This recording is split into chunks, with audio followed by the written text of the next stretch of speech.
Some of the best types of UFO cases involve sightings with many witnesses, while much more rare than UFO sightings with one or two witnesses, reports with a large number are taken much more seriously, even by skeptics. In Japan, in the early 19th century, a strange ship washed ashore on the beach. The incident was seen by many, and perhaps more importantly, was documented in various Japanese writings. Since then, it has led many to research and ask, what was this craft? And perhaps more importantly, who was this strange woman inside it? In this episode, we will investigate this Japanese incident, a case that came to be known as Utsuro-Bune, or the Hollow Ship Story. On February 22, 1803, several men were fishing just off the shores of Hariadoriya Beach in the Hitachi region when they would spot a strange boat in the waves. The men noticed the ship wasn't big and decided to tow it back to shore. As they brought it back, people began to gather on the beach, wondering just what it was. Once it was ashore, they were able to observe the strange craft in more detail. It had a dome-like top that was colored dark red. The bottom was dome-shaped too, although more elongated, and was covered with something that resembled brass metal plates. The craft was around 11 feet tall and 18 feet wide, with windows covered by bars on the upper half. In general, it didn't look like anything that the fishermen nor anyone else had ever seen. What would happen next, though, would truly shock the onlookers. A young woman who appeared foreign and of European descent exited the craft. The woman was estimated to be around 5 feet tall. She had red hair and also had white hair extensions made of some type of fur. She appeared elegant and was wearing what appeared to be silk clothes. She also carried a box in front of her. The purpose of the box couldn't be ascertained by the Japanese citizens. All we know in regards to the box is that the woman was very protective over it and wouldn't let anyone touch it. The woman would begin speaking to the people. However, she wasn't speaking Japanese, and no one knew what she was trying to communicate. As a result, who she was and what she wanted was a complete mystery. As word reached the leader of the village, the town elder speculated that the woman might have been outcast from a foreign land because she had married against her father's will, or possibly she had cheated on her husband. At a crossroads, and not wanting to get drawn into a potential conflict if they helped her, the town elders decided to put her back in the ship and drag it out to sea. The strange boat was never seen again by the townspeople.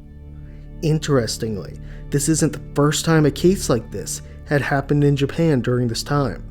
Around the same time, sometime prior, there were reports of a strange ship similar in appearance washing up on a Japanese beach not too far away.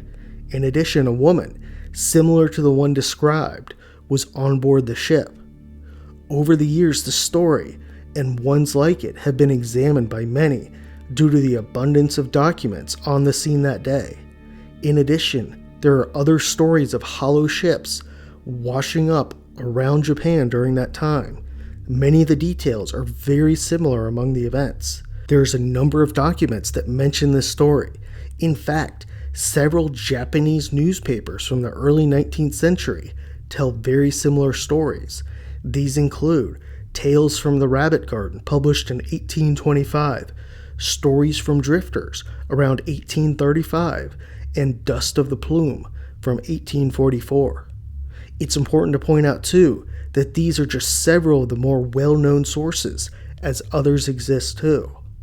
This incident has been explored and has raised questions around what exactly the ship was and who was the woman. We know several things. This event seemed very likely to occur, as multiple sources have documented around Japan.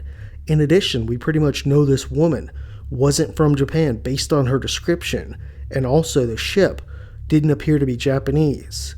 That said, there are traditional Japanese boats known as Utsuro-Bune, which are circular, open log boats, but these are quite different than the descriptions of the hollow ship. Generally, There appears to be two main theories on who this woman was and what the ship was. The first is that the woman and ship were from some type of European country or other Western country. The description of the woman supports this theory. However, most of the facts around it don't make sense. If a woman was banished, it seems almost certain she would have died at sea, unless of course she was dropped off near the Sea of Japan. Also, by all accounts, the woman looked healthy. Was she dropped off with the intent to allow the Japanese to imprison her? Possibly, but this seems unlikely. This has led many to speculate and support the second theory.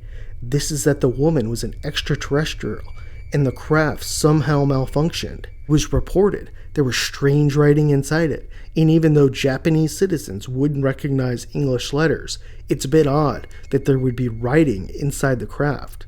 Some speculate that this was some sort of survival pod. It does bear a remarkable resemblance to the pods used by NASA astronauts when they return to Earth. Perhaps a craft malfunctioned mid-flight and the being jumped in this escape pod. The being description itself seems to support this theory too. She was said to be wearing expensive clothes and didn't appear to be unhealthy or malnourished. The last question in this story concerns what was the box. One thought is that it could have been some sort of tracking device and that it would help her to be found. Unfortunately, this case has no remaining physical evidence nor witnesses that can be interviewed. We do, though, have a treasure trove of documents indicating something strange washed up on the shore that day. Perhaps in time, we will discover another document that reveals more about this strange event and who exactly this woman was and what her ship was as well.